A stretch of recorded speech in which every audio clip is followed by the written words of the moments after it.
Bonjour à toutes et à tous, soyez les bienvenus dans ce 8e tutoriel sur la fin du récit. Je vous envoie tout de suite le générique et on en discute après.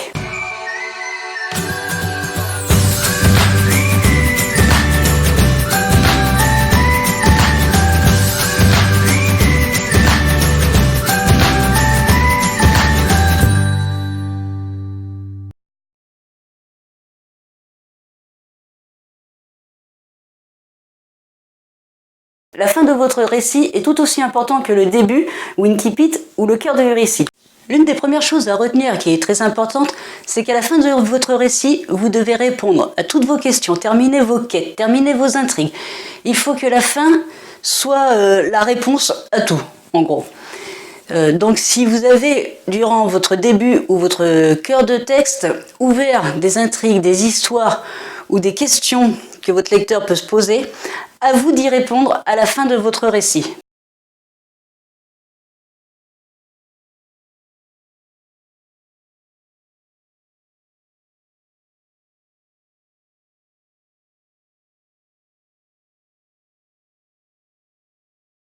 Ensuite, la deuxième chose qu'il faut retenir et qu'il faut faire, c'est faire souffler son lecteur.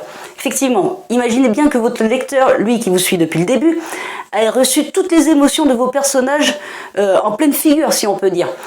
Il a tremblé avec eux, il a ri avec eux, il a frémi avec eux, il a eu peur avec eux, il est tombé amoureux avec eux, enfin, vous voyez ce que je veux dire, quoi.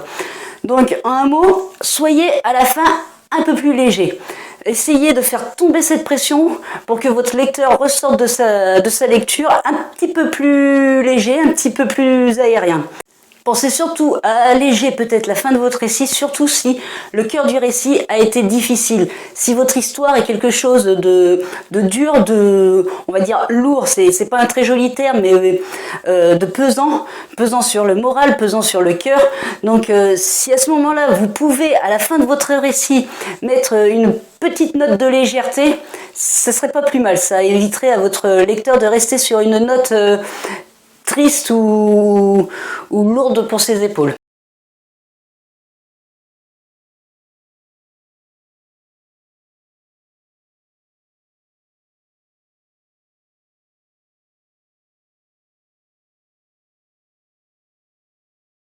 Et enfin, la dernière chose qu'il faut retenir, est-ce qu'il faut faire une fin fermée ou une fin ouverte? Une fin fermée, c'est simple, l'histoire s'arrête là. On en a fini, on a résolu toutes les affaires, on a répondu aux questions, et vos personnages s'arrêteront là. Il n'y aura pas d'autres quêtes, il n'y aura pas d'autre histoire, point.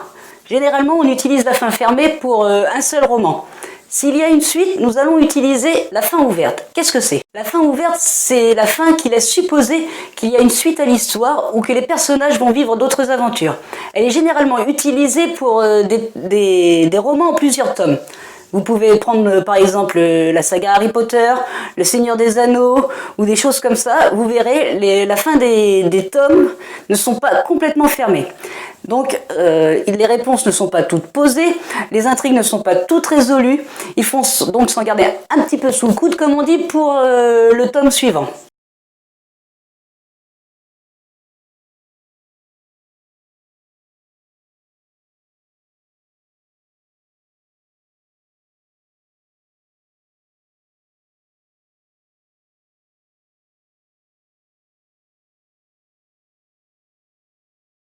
Mais alors, me direz-vous, laquelle choisir? Fin ouverte ou fin fermée? Là, je vais faire une réponse un petit peu mitigée. C'est à vous de choisir. Parce que c'est vous seul qui savez comment vous allez terminer cette histoire. Vous seul savez si vous avez d'autres idées pour vos personnages, pour la suite. Donc, c'est à vous de voir. Par contre, vous pouvez toujours un petit peu ruser, c'est-à-dire laisser une fin semi-ouverte. C'est-à-dire, vous avez répondu à toutes les questions. Vous avez fini les intrigues, vos personnages sont tranquilles chez eux, du coup.